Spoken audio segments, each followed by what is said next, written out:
প্রিয় শিক্ষার্থীবৃন্দ, তোমরা আমার অনেক অনেক শুভেচ্ছা নিও।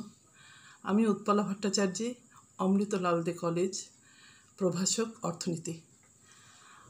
বিশ্বজুড়ে করোনা পরিস্থিতির কারণে শিক্ষা মন্ত্রণালয়ের অধীনে আমরা সবাই ঘরে বসে পড়াশোনা শিখছি।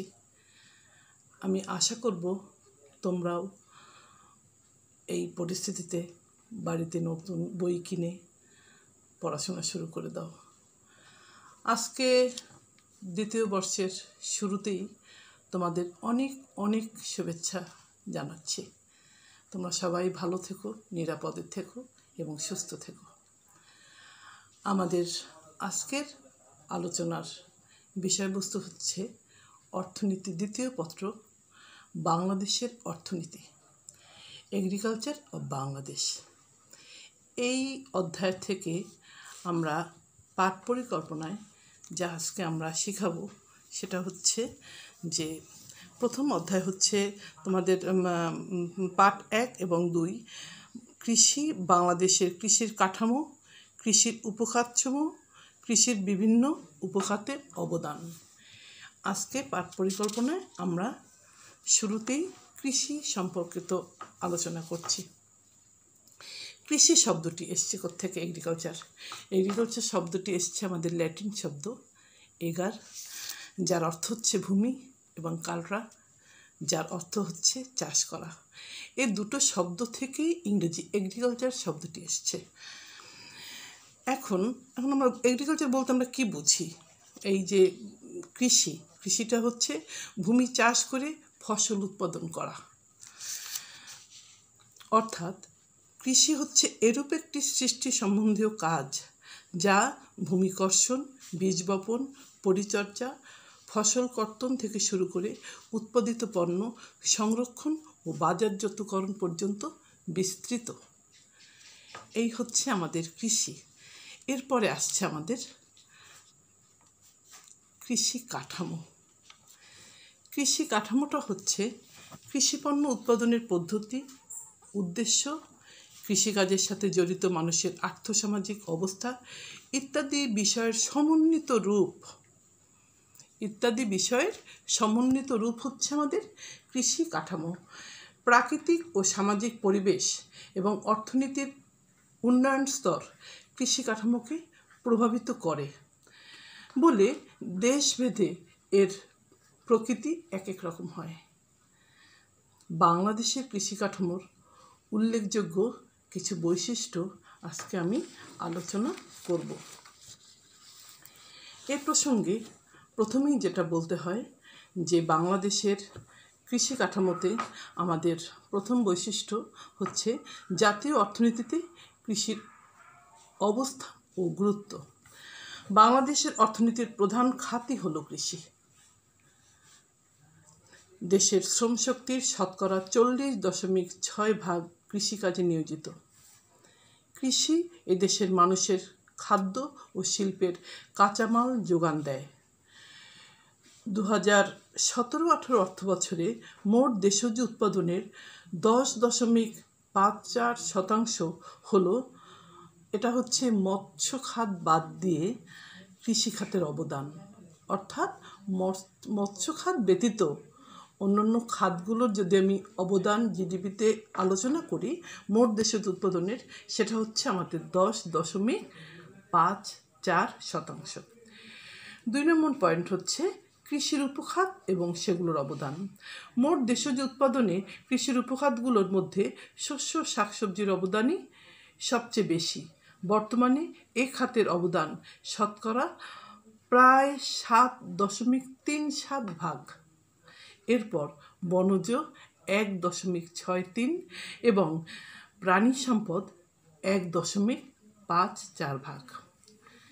3 নম্বর হচ্ছে কৃষি পণ্যের ধরন। এদেশের কৃষিতে 2 ধরনের ফসল উৎপাদিত হয়, একটা হচ্ছে খাদ্যশস্য ও অর্থকরী ফসল, ধান, গম, ডাল, তৈলবীজ, আলু, শাকসবজি, ফলমূল প্রভৃতি খাদ্যশস্য। অন্যদিকে পাট, চা, ইক্ষু, তামাক, রেশম, তুলা ইত্যাদি প্রধান অর্থকরী ফসল। 4 নম্বর পয়েন্ট হচ্ছে খামারের আয়তন। এদেশের বেশিরভাগ খামারের আয়তনই ছোট, ক্ষুদ্রায়তন বিশিষ্ট।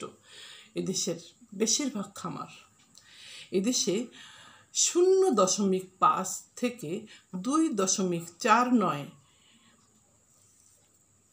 একরের খামার হলো মোট খামারের প্রায় 90%। আবারও বলছি, এদেশে 0.5 থেকে 2.49 একরের খামার হলো মোট খামারের প্রায় 90%। বৃহদায়তন খামারের সংখ্যা খুবই কম। এরপরে আসছে আধুনিক প্রযুক্তি প্রয়োগ। বাংলাদেশের কৃষিতে ইতিমধ্যে পরমাণু ও বায়োটেকনোলজি পদ্ধতি ব্যবহার করে লবণাক্ততা সহিষ্ণু এবং স্বল্প সময়ের শস্যের জাত ও প্রযুক্তি উদ্ভাবন ও মাঠ পর্যায়ে সম্প্রসারণ করা হয়েছে। এর পরের পয়েন্ট হচ্ছে কৃষি বিমার প্রচলন।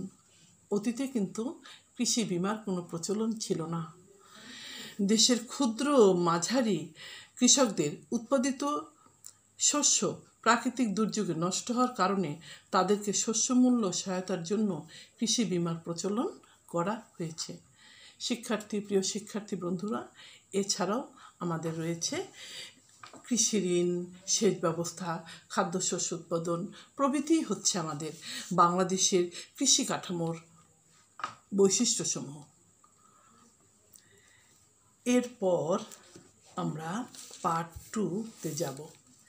সেটা পড়ব হচ্ছে আমাদের বাংলাদেশের কৃষির উপখাতসমূহ, সাবসেক্টরস অব এগ্রিকালচার ইন বাংলাদেশ। বাংলাদেশের কৃষি খাতকে 2টি উপখাতে ভাগ করা যায়। একটা হচ্ছে কৃষি ও বনজ সম্পদ, আর 2 নম্বর হচ্ছে মৎস্য সম্পদ। এই কৃষি ও বনজ সম্পদকে আমরা আবার 3টি উপখাতে ভাগ করতে পারি। সেটা হচ্ছে শস্য ও শাকসবজি, পশু সম্পদ এবং বনজ সম্পদ। শস্য শাকসবজি খাত। বিভিন্ন প্রকার শস্য ও শাকসবজি নিয়ে বাংলাদেশের কৃষির শস্য শাকসবজি উপখাত গঠিত। আবারও বলছি, বিভিন্ন প্রকার শস্য ও শাকসবজি নিয়ে বাংলাদেশের কৃষির শস্য ও শাকসবজি উপখাত গঠিত। এটি কৃষির বৃহত্তম উপখাত। এ খাতের উৎপাদিত শস্যের মধ্যে রয়েছে ধান, পাট, গম, ডাল ইত্যাদি প্রধান। এছাড়া আলু, পটল, করলা, বেগুন, টমেটো ও বিভিন্ন ধরনের শাক সবজি আমাদের দেশে উৎপাদিত হয়। এরপর আসছে আমাদের পশু সম্পদ। বাংলাদেশের কৃষিখাতের মোট উৎপাদনের 11% আসে এই পশু সম্পদ খাত থেকে। গৃহে ও খামার পালিত নানা জাতীয় পশু পাখি নিয়েই বাংলাদেশের পশু সম্পদ উপখাত গঠিত। এগুলো হচ্ছে গরু, ছাগল, হাঁস, মুরগি প্রভৃতি এদেশের পশু সম্পদের অন্তর্ভুক্ত। 2017-18 অর্থ বছরে এ খাতের অবদান 1.54 ভাগ।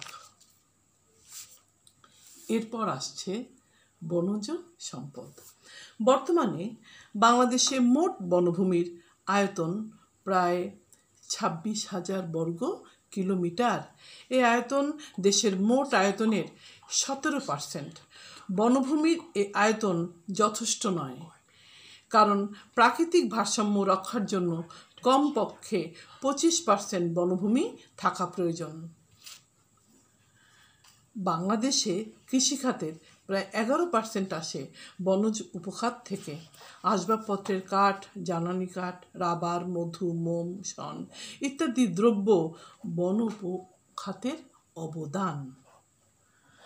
প্রিয় শিক্ষার্থীবৃন্দ, এবারে আমরা সবশেষে যে খাত সেটি নিয়ে আলোচনা করব, সেটা হচ্ছে মৎস্য উপখাত। আমাদের দেশ হচ্ছে নদীমাতৃক দেশ। নদীমাতৃক দেশে প্রচুর মৎস্য সম্পদ থাকায় এদেশের মানুষকে কি বলা হয় জানো তো তোমরা? বাঙালিদেরকে কি বলা হয়? বাঙালিদেরকে বলা হয় মাছে ভাতে বাঙালি। প্রাকৃতিক উৎসের মাছে বাংলাদেশে বিশ্বের মধ্যে এর স্থান হচ্ছে তৃতীয়।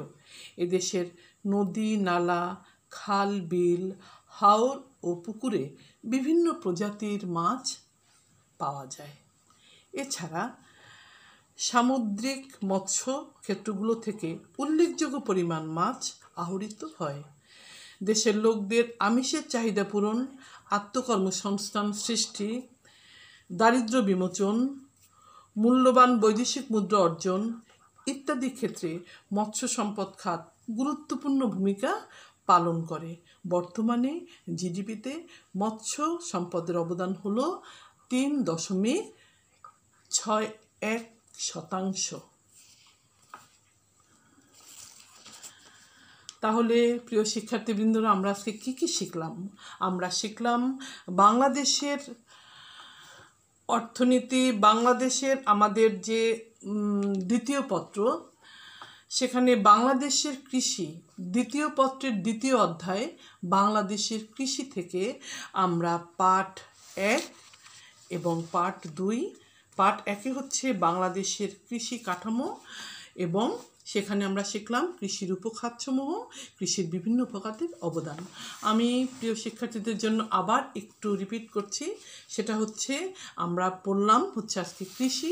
তোমরা শিক্ষার্থীরা তোমরা পড়বে কৃষি বলতে আমরা কি বুঝি, কৃষি কি, কৃষি কাঠামো কি, কৃষিটা কি।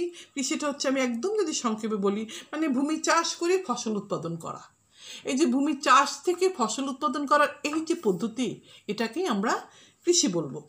আর হচ্ছে কৃষিকাজের সাথে মানুষের আর্থসামাজিক